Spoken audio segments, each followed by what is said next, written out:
This channel does not promote any violent, harmful, or illegal activities. All content provided by this channel is meant for an educational purpose only. এবার কি ফের কোনো বড় অ্যাকশনে ভারতীয় সেনা? জম্মুর সাম্বায় জারি করা হয়েছে নাইট কারফিউ। বিএসএফ সূত্রে খবর, সাম্বা সীমান্তে নজরদারি আরো জোরদার করতেই এই সিদ্ধান্ত নেওয়া হয়েছে। আরো বিস্তারিত এই বিষয়ে জানবো, কথা বলবো আমাদের সহকর্মী সুপ্রিয় আমাদের সঙ্গে রয়েছেন। সুপ্রিয়, তাহলে কি এবার আরো কোনো বড় অ্যাকশন? সেনার প্ল্যান কি? এখনো পর্যন্ত কি খবর পাওয়া যাচ্ছে? দেখো, এই যে বড় অ্যাকশন সেনার তরফ থেকে নেওয়া হবে কিনা সেই বিষয়টা যদিও সময়ের সঙ্গে সঙ্গে স্পষ্ট হবে, তবে এটা কিন্তু যথেষ্ট তাৎপর্যপূর্ণ বলেই মনে করা হচ্ছে। কারণ বিএসএফ সূত্রে ইতিমধ্যেই আমরা যেটা জানতে পারছি যে জম্মু সাম্বা সেক্টরে সেখানে কিন্তু ইতিমধ্যেই নাইট কারফিউ জারি করা হয়েছে। স্বাধীনতা দিবস উপলক্ষে থাকছে বিশেষ অফার আদি ঢাকেশ্বরী বস্ত্রালয়, গড়িয়াহাট ট্রায়াঙ্গুলার পার্ক। এমনকি সেক্ষেত্রে যেটা প্রশাসনের তরফ থেকে জানানো হচ্ছে যে আগামী 2 মাসের জন্য এই নাইট কারফিউ জারি করা হচ্ছে এবং আন্তর্জাতিক সীমান্ত থেকে 2 কিলোমিটার এলাকা পর্যন্ত রাত 10টা থেকে ভোর 5টা পর্যন্ত এই নাইট কারফিউ জারি থাকবে।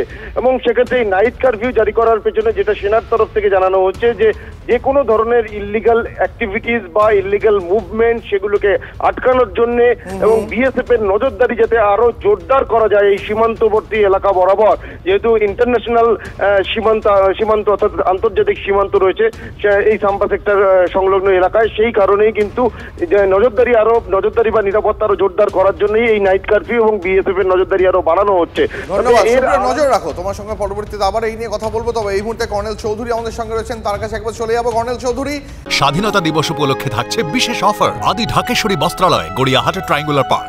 1-2 দিন নয়, 1 সপ্তাহ নয়, একটানা 2 মাস নাইট কারফিউ, তাও সাম্বা সেক্টরের মতন অত্যন্ত সেন্সিটিভ একটা জায়গায়। কেন? আপনার কি মনে হয় যে সেনা সূত্র বড় সড়ো কোনো অ্যাকশন নেওয়ার পরিকল্পনা চলছে? তারই কি গ্রাউন্ড তৈরি করা হচ্ছে? দীপ, ঠিক আগের খবর যেটা আপনি দেখালেন যে বর্ডার অ্যাকশন টিম বিএটি তখনই মুভ করে যখন একটা কোনো কনভেনশনাল, আমি যেটা বললাম না, অ্যাসিমেট্রিক ওয়ারফেয়ার ও হাইব্রিড ওয়ারফেয়ার, সে যে কোনো একটা হতে পারে, সেই দিকে শত্রু দেশ এগিয়ে যাচ্ছে। তখনই ব্যাট, হ্যাট, এই ল্যাট, এই 3 রকম টিম থাকে, তারা ইন্টারন্যাশনাল বর্ডার আইবি অথবা লাইন অফ কন্ট্রোল এই জায়গাটা অ্যাক্টিভ হয়ে যায়। উড়ি যে টিক্কা পোস্টের আশেপাশে যারা অ্যাক্টিভ হয়েছে, তো অন্যান্য জায়গাও কিন্তু এই গুরুত্বপূর্ণ খবর আছে সূত্রের মারফত যে সেখানেও কিন্তু ব্যাট আর ল্যাট, এই দুটো light action team and border action team, এরা কিন্তু অ্যাক্টিভ হচ্ছে।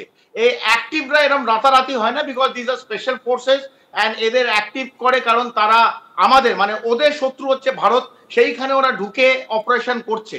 তো সেই জায়গায় যখন পৌঁছে গেছে আমাদের বুঝে নিতে হবে there is something cooking up, আর এই কুকিং হচ্ছে বলে আমরা দেখতে পেরেছি মুনির মার্কিন যুক্তরাষ্ট্র এই সব কথাবার্তা এই মুহূর্তে বলছে। একেবারে কর্নেল চৌধুরী আমাদের সঙ্গে থাকুন। যে আলোচনা হচ্ছিল তাতে বুঝতেই পারলেন যে সীমান্তে নজরদারি বাড়াচ্ছে বিএসএফ এবং কিছু একটা প্রস্তুতি চলছে। তার পাশাপাশি আপনাদেরকে জানিয়ে রাখি, পাকিস্তানের বুকে কাঁপুনি ধরাচ্ছে ভারত। কেন বলছি কথা? কারণ হাইপারসনিক মিসাইল পরীক্ষার তোড়জোড় করছে ভারত। এবার ডিআরডিও অগ্নি 6 পরীক্ষা করতে পারে এমনটাই জানতে পারা যাচ্ছে। আমাদের প্রতিনিধি সায়ন্ত আমাদের সঙ্গে রয়েছে সরাসরি। এই বিষয়টা এখনো অব্দি ডিটেইলসে কি তথ্য পাওয়া যাচ্ছে জানবো সায়ন্তর থেকে।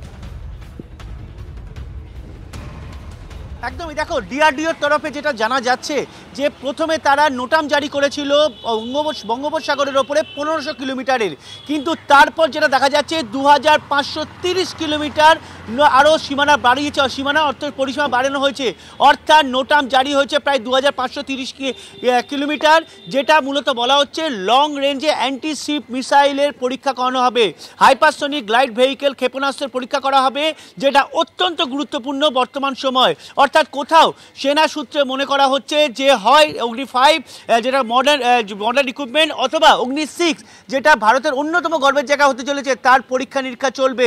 20 আগস্ট রাত সন্ধ্যে 6টা থেকে 21 আগস্ট রাত 9টা পর্যন্ত এই নোটাম জারি থাকবে। এবং তার মাঝেই কিন্তু এই হাইপারসনিক মিসাইল, যেটা কিন্তু অত্যন্ত দূরপাল্লার এবং যে কোনো নিউক্লিয়ার অস্ত্র বহনে সক্ষম, সেই মিসাইল কিন্তু ফায়ার করা হবে। এবং এখন দেখার বিষয় যে কোন মিসাইলটি ফায়ার করা হয়, অর্থাৎ লং রেঞ্জ অ্যান্টিশিপ মিসাইল, যেহেতু মনে করা হচ্ছে উড়িষ্যা কোস্ট থেকে এটা ফায়ার করা হবে, তাই কোথাও মনে করা হচ্ছে শুধু পাকিস্তান নয়, একই সঙ্গে পাকিস্তানের সঙ্গে দেশের যে অন্যান্য শত্রু রয়েছে তার তাদেরকেও বার্তা দেওয়ার জন্য কিন্তু এই অতি দূরপাল্লার এই প্রস্তুতি অবশ্যই আমাদের সেদিকে নজর থাকবে। ধন্যবাদ।